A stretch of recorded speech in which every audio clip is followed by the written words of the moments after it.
एक भी कोई नेता चाहे आपका हो या किसी भी पार्टी का हो, हम उसको मंच देते ही नहीं, मंच और माइक देते ही नहीं। अब उनको पता चल गया है कि पूरी देश की जो 100 करोड़ जनता है जवानों और किसानों के साथ है। गोदी मीडिया अगर आती है तो ये जो है ना बातें पूरे विश्व में जाएगा कि जो देश का प्रधानमंत्री है, जिसकी ख्याति इतनी है, उसके किसान और जवान आज धरने पे बैठे हैं। ठीक है, time and tides never waits a man, a man has to wait the situation to arise. लेकिन एक चीज़ आपको बता देना चाहता हूँ, हमारे मांगों को जो 3 तारीख का जो धरना हुआ था, ये हर डिस्ट्रिक्ट लेवल पे ये प्रेसिडेंट, प्राइम मिनिस्टर और डिफेंस मिनिस्टर तक पहुँच चुका है। क्यों पहुँच चुका है? क्योंकि सब जगह से लोगों ने हिला दिया है, सरकार की जड़ें उखाड़ दी है। दूसरी बात ये है कि हमें इसलिए लग रहा है कि अगर सरकार को हमें देने नहीं होते तो CAG का रिपोर्ट उजागर नहीं करना था, जिसमें ऑफिसर पकड़े गए हैं और अब उनकी जांच बैठा दी गई है। सब के सब जो भी है अपराधी वो पकड़ा जाएगा।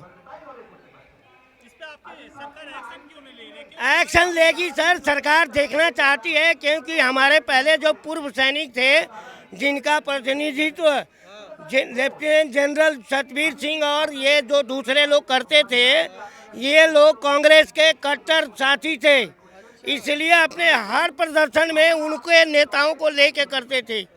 अब जो हम प्रदर्शन करने जा रहे हैं शांतिपूर्ण तरीके से, एक भी कोई नेता चाहे आपका हो या किसी भी पार्टी का हो, हम उसको मंच देते ही नहीं, मंच और माइक देते ही नहीं।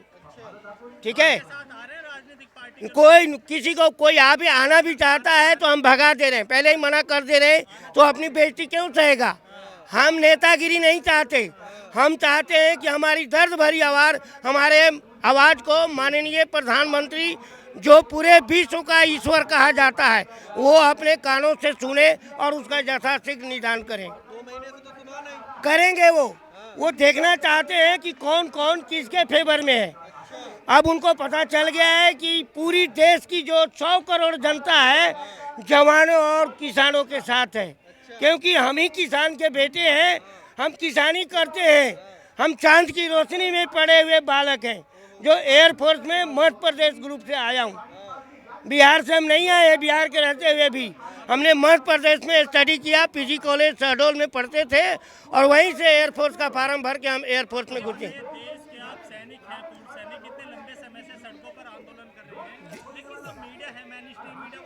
मीडिया को छिपाया गया है क्योंकि उनको बोलती बंद कर दी गई है।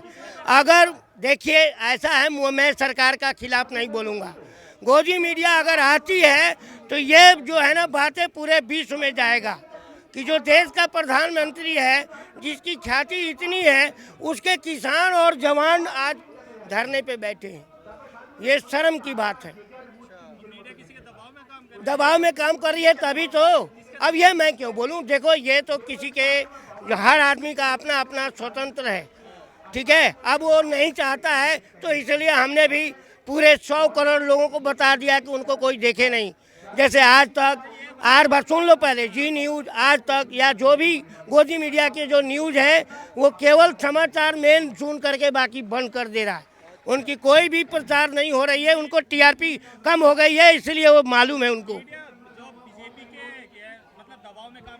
अब ये देखो जी, मैं किसी पार्टी विरोधी बात नहीं कहूँगा, हम नेता नहीं हैं, लेकिन हमारे दबाव को, हमारे आवाज़ को दबाया जा रहा है, जो अब धीरे धीरे करके उजागर हो रहा है। किसी बड़े आंदोलन के बारे में सोच रहे हैं आप? अभी तो देखिए 3 तारीख का सबसे बड़ा जो है आज़ादी, भारत 75 साल जो आज़ादी आज मना रहा है, उसमें पहली बार एक किसान पूरे देश में 3 तारीख को डिस्ट्रिक्ट लेवल पे जो धरना किया, उसे सरकार को जागृत हो जाना चाहिए। इससे बड़ा मैंने तो अपने जीवन में नहीं देखा। मेरी भी इतनी उम्र हो गई, ठीक है, 57-58 साल हो गया। हम सब जानते हैं आज तक इतना बड़ा धरना कोई भी जवान नहीं दिया था, जो देश के लिए शर्म की बात है। किसानों को भी महीनों लग गए थे बॉर्डर पे पड़े हुए। तो कोई बात नहीं, हम भी किसान के बेटे हैं, हम भी देख रहे हैं कि 2024 तक अगर इलेक्शन के पहले हमारी आवाज़ को सुन ले सरकार तो ठीक है, नहीं तो 2024 में बिगुल हमारा है सरकार के खिलाफ। अब ये हम क्यों बोले? अभी हम क्यों बोले? हाँ, तो यानी अब देश का सैनिक ही गद्दी पर बैठेगा, मेरे से लिखवा लो। अरे सर, जब हमें मजबूर किया, हम कहाँ नहीं है, जब डबल डिग्री पढ़े हैं, हमने कानून पढ़ी है, हमने इंजीनियरिंग पढ़ रखी है, हमने देश का कोई भी ऐसा नॉलेज नहीं है जो नहीं लिया है, तो हम क्यों नहीं अगर ऐसा काम करें तो हम क्यों अयोग्य हैं? नहीं, आंदोलन हम हाथ जोड़ के विनम्र विनती करने के लिए, क्योंकि हम कूदना नहीं चाहते। और राजनीति में कूदने का मतलब है सर्वस्व त्याग, बलिदान, जो हम जो है अभी कर नहीं सकते। हमारे ऊपर बहुत बड़ा दायित्व है परिवार का, जो हम राजनीति में अभी नहीं आ सकते, अधेड़ में हम पड़े हैं। सैनिकों को राजनीति करनी चाहिए? नहीं करनी चाहिए। सैनिक राजनीति के लिए नहीं होता, अनुशासन में रहता है, लेकिन ऑफिसरों ने हमें बाध्य कर दिया कि हम उनको मंच न माइक दे करके हम खुद जो है आज प्रतिनिधित्व कर रहे हैं। अगर मौका मिला राजनीति करने का सैनिक देखो जी, वो तो समय कोई नहीं जानता, ठीक है। Time and tides never waits a man, a man has to wait the situation to arise, ये नोट कर लो।